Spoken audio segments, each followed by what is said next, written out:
आप दोस्तों, लोकसभा चुनाव 2024 के चुनाव रिजल्ट आने के बाद उत्तर प्रदेश के अंदर जिस तरीके से भारतीय जनता पार्टी को जनता ने नकारा है, उससे अभी तक बीजेपी के नेता उबर नहीं पाए हैं।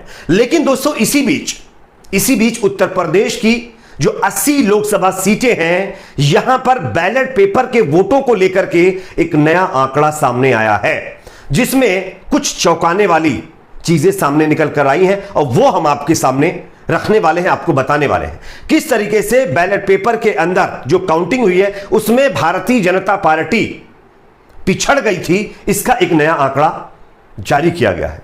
आगे इसकी जानकारी आपको देने वाले हैं। साथ ही एक छोटी सी रिक्वेस्ट करेंगे दोस्तों, पूरा वीडियो देखने के बाद अगर वीडियो पसंद आए तो प्लीज इसको लाइक जरूर करिएगा। चैनल पर अगर आप नए तो सब्सक्राइब करके बेल आइकन को जरूर प्रेस करिए और इस वीडियो को शेयर भी करें। जैसा कि आप जानते हैं, उत्तर प्रदेश के अंदर टोटल 80 लोकसभा की सीटें हैं। भारतीय जनता पार्टी के नेताओं का कहना था कि अखिलेश यादव 9 सीटें यानी 10 सीटें भी नहीं जीत पाएंगे।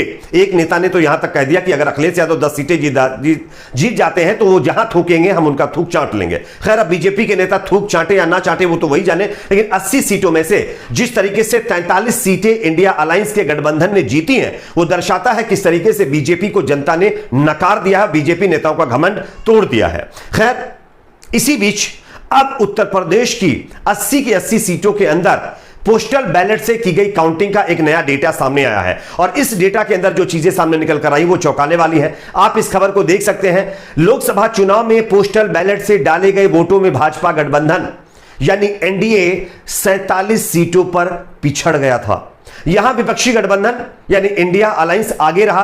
पोस्टल बैलेट से अधिक मत पाने के बाद भी कई प्रत्याशी हार गए, लेकिन इससे कर्मचारी वर्ग का जो झुकाव है वो किस तरफ रहा, इसका अंदाजा लग चुका है। आपको बताते हैं कुछ सीटों के आंकड़े, अलग अलग लोकसभा सीटों के आंकड़े आपको बताते हैं। पोस्टल बैलेट की अगर बात करें तो इंडिया अलायंस, जैसा कि मैंने आपको बताया है, वो लगभग 45 से ज्यादा 47 सीटों पर पोस्टल बैलेट की गिनती में आगे रहा, जबकि एनडीए यानी बीजेपी एनडीए जो है इसमें लगभग 33 सीटों पर आगे रहा। इसी के साथ साथ अगर हम अलग अलग सीटों की बात करें तो यहां पर देखिए, पोस्टल बैलेट से कुल 2,36,508 वोट पड़े। इसमें सर्विस वोटर के साथ साथ जो है दिव्यांग लोग भी शामिल हैं, जिन्होंने अपने वोट का इस्तेमाल किया। 85 साल से अधिक उम्र के बुजुर्ग भी इसमें शामिल थे। पोस्टल बैलेट से सर्वाधिक 7,135 वोट अकबरपुर लोकसभा क्षेत्र में पड़े। यहां से विजयी हुए भाजपा के देवेंद्र सिंह प्रताप सिंह भोले को 3,167 वोट मिले, जबकि समाजवादी पार्टी इंडिया अलायंस के कैंडिडेट राजाराम पाल को इसमें 3,312 वोट मिले। यानी इस लोकसभा सीट में अगर पोस्टल बैलेट की बात करें तो इंडिया अलायंस के गठबंधन को ज्यादा मत मिले हैं पोस्टल बैलेट के अंदर, और बाकी जो बचे हुए वोट हैं, जैसा कि मैंने आपको बताया, एनडीए के कैंडिडेट को 3,167 और इंडिया अलायंस को 3,312 वोट मिले और बचे हुए वोट दूसरे कैंडिडेट के पक्ष में गए। तो अकबरपुर सीट की अगर हम बात करें तो यहां पर बीजेपी एनडीए पोस्टल बैलेट की गिनती में लगभग चुनाव हार गया था। हां, ईवीएम के अंदर इन्होंने चुनाव जीत गए हैं ईवीएम के वोटों से। इसके बाद आपको बता दें कि आजमगढ़ में इसके माध्यम से 5,572 वोट पड़े, यानी जो पोस्टल बैलेट से है इसके माध्यम से 5,572 वोट पड़े। विजेता रहे समाजवादी पार्टी के धर्मेंद्र यादव को 3,402 मत मिले, जबकि भाजपा के दिनेश लाल निरहुआ को मात्र 1,479 वोट मिले। यानी यहां पर भी पोस्टल बैलेट की गिनती में वोटों में भारतीय जनता पार्टी का कैंडिडेट चुनाव हार गया था। वैसे भी ये चुनाव हार गए, लेकिन पोस्टल बैलेट में इनका बहुत ही बुरा हाल रहा।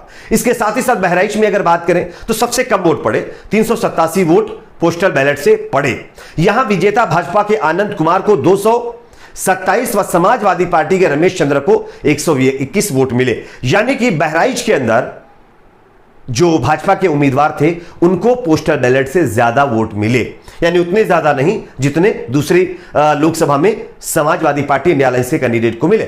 श्रावस्ती की बात करते हैं। श्रावस्ती के अंदर 526 वोट पड़े। यहां समाजवादी पार्टी के राम शिरोमणि वर्मा चुनाव जीते और पोस्टल बैलेट में भी उनको 301 वोट मिले। पोस्टल बैलेट के कुल 2,36,508 वोट में से 1,08,252 इंडिया अलायंस को वोट मिले, जबकि बीजेपी को 1,03,730 वोट मिले और बचे हुए वोट इंडिपेंडेंट और अदर पार्टी के खाते में गए, जिनका आंकड़ा 4522 था। अब इसी के साथ अगर हम बात करें तो दोस्तों वाराणसी के अंदर आप सब जानते होंगे प्रधानमंत्री मोदी चुनावी मैदान में थे। 3062 मत यहां से मतलब जो है यानी पड़े पोस्टल बैलेट से, जिसमें से मोदी जी को 1531 वोट मिले, जबकि कांग्रेस के अजय राय को 1373 वोट मिले। यानी कांटे का मुकाबला यहां पर देखने को मिला।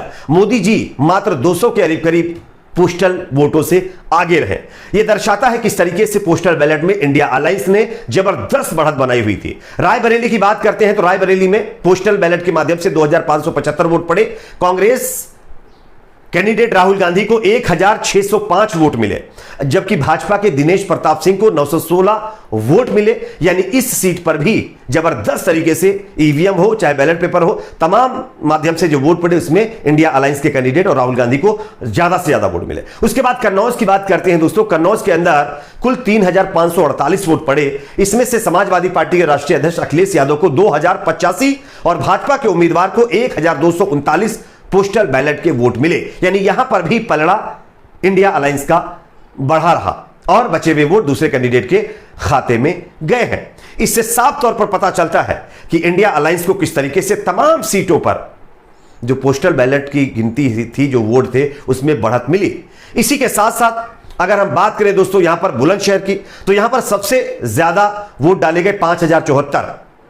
हां, यहां पर भाजपा के भोला सिंह को 3270, कांग्रेस को 1133 वोट पोस्टल बैलेट से मिले हैं। तो यह अपने आप में दर्शाता है किस तरीके से पोस्टल बैलेट के माध्यम से अगर हम ओवरऑल आंकड़ों की अगर हम बात देखें तो 47 से ज्यादा सीटों पर इंडिया अलायंस बीजेपी के मुकाबले ज्यादा बढ़त बनाए हुए थे, जबकि भारतीय जनता पार्टी के कैंडिडेट 47 से ज्यादा सीटों पर पोस्टल बैलेट की गिनती में पिछड़ गए थे। तो यह अपने आप में दर्शाता है कि पोस्टल बैलेट के द्वारा डाले गए वोटों में बीजेपी दूर दूर तक इंडिया अलायंस के करीब नहीं थी। उसके बाद जब ईवीएम से वोट खुलना शुरू हुए, उसके बाद बीजेपी के कैंडिडेट्स ने बढ़त बनाई। हालांकि अगर हम ईवीएम के वोटों की भी देखें तो बीजेपी को वहां पर भी कुछ भी फायदा नहीं मिला जिस तरीके से मिलना चाहिए था।